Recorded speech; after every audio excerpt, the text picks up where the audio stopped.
김 의원께서 말씀하신 것처럼 평화경제 어제 경축사에 6번이 나왔습니다. 그러면서요, 그 장기 평화 통일을 위한 로드맵이 이렇게 쫙 나왔습니다. 2032년에는요, 남북 같이 올림픽도 열고요. 그 다음에 2045년에는 통일된 원 코리아를 만들겠습니다. 굉장히 장밋빛 어떤 비전과 전망을 제시했는데, 읽어보면 근데, 이게 가능한가? 그 다음에 어떻게 하겠다는 거지? 여러 가지로 궁금해지긴 했어요. 이 평화 경제라는 게 결국 남북한이 경제 협력을 하면은 이제 한국 같은 경우에 최근에도 일본과의 문제에서 볼 수 있듯이 이제 수출 의존도가 높기 때문에 이제 국제 관계나 외교 관계가 이렇게 흔들리면은 많은 영향을 받는다는 거죠. 하지만 우리가 북한과 경제 협력을 해서 내수 시장이 확대가 되면은 우리가 수출과 내수가 균형 잡힌, 그래서 아무리 다른 데서 흔들어도 우리가 굉장히 부강한 나라가 될 수 있다, 이제 이런 비전인데요.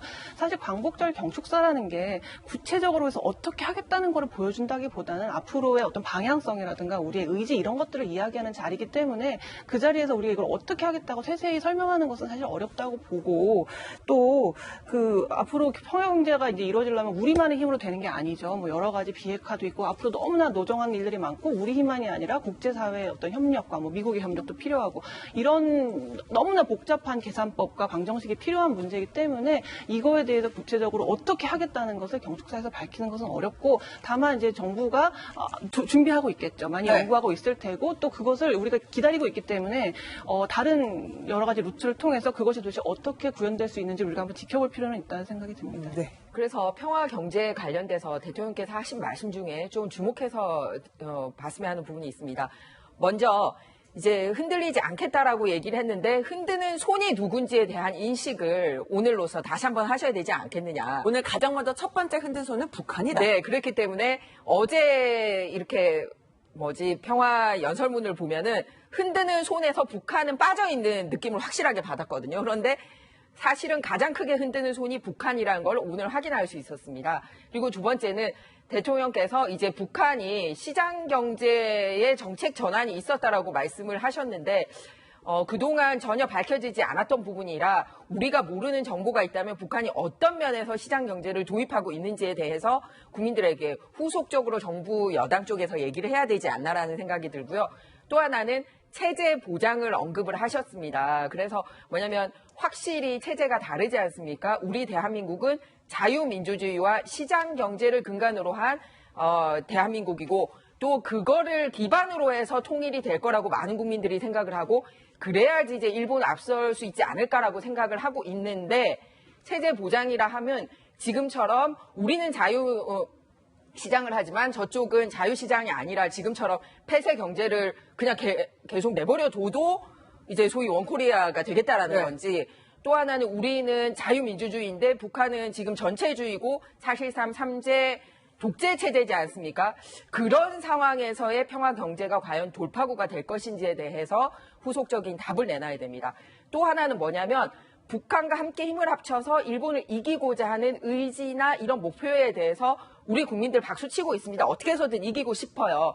그런데 지금 현재 일본과 문제가 되는 부분이 뭐냐면은 선진 분야예요. 선진 분야, 최첨단 분야. 그런데 우리가 북한이랑 경제 체제를 통해서 하는 거는 뭐냐면 기술은 오히려 우리가 내놓고, 북한은 싼 노동력을 제공을 해서 오는 이득으로 일단 시작을 하게 되는 걸 구상하는 거지, 일본하고의 문제에서 생겼던 최첨단 기술을 북한하고 원코리아 한다고 해서 바로 되는 건 아니잖아요. 그렇기 때문에 실제 일어난 현상과 해법에서의 괴리가 좀 있지 않느냐. 그래서 이런 부분에 대한 답도 후속적으로 정부가 국민들에게 좀 알려줬습니다. 지금 평화 경제가 지금 실효성이 있느냐, 일본은 대안이 될 수 있느냐, 지금 이 논란이 지금 계속 가열이 되고 있는데 김영주 의원님이 반론을 하시겠습니까? 예, 사실은 이제 평화 경제 남북만의 문제가 아니죠. 남북 철도 연결이라고 하는 것을 보면 석탄재 문제라든지 자원의 문제나 또 러시아가 갖고 있는 원천 기술 부분, 또 목재나 여러 가지 다양한 산업 제재를 남북의 철도라든지 도로를 통해서 갖고 오면 아주 말하자면 물리적인 어떤 또 북극 항로를 개척하는 그런 면에 있어서 우리 정부가 추구하는 라인 브릿지 전략과 맞아떨어지는 부분이 상당히 많습니다. 단순히 남북한이 현재 북한의 값싼 노동력의 문제뿐만 아니라 중국과 러시아와의 대립적 관점에서 보는 것이 아니라 오히려 안보 비용을 이렇게 평화의 다자 구조를 통해서 줄여나가는 것도 의미가 있고, 잘못하다 보면 사실은 말하자면 한미일 동맹과 북중러 간의 어떤 전략적 경쟁 체제 통해서 전체 국가 예산들을 전력 정강에 쏟는 것도 평화 경제 말하자면 주장해야 될 배경에 들어가거든요. 그런 의미에서 지금 당장 일본에 대한 문제들을 남북이 어떻게 풀래의 문제가 아니라 다양한 일본이 갖고 있는 한계점 지점들을 어떻게 폭넓은 네트워크를 통해서 너무 지나친 어떤 이념적 대결 구조를 극복하는 것이 1단계고요. 네. 또 실제로 남북이 통일해 가는 과정도 국가연합체제, 즉 네. 남체제를 인정하면서 문호 개방하면서 간다. 그런 생각을 가지면 될 것 같습니다. 네, 지금 평화 경제가 해법이 되느냐를 갖고도 이렇게 이제 생각이 엇갈리고 있는데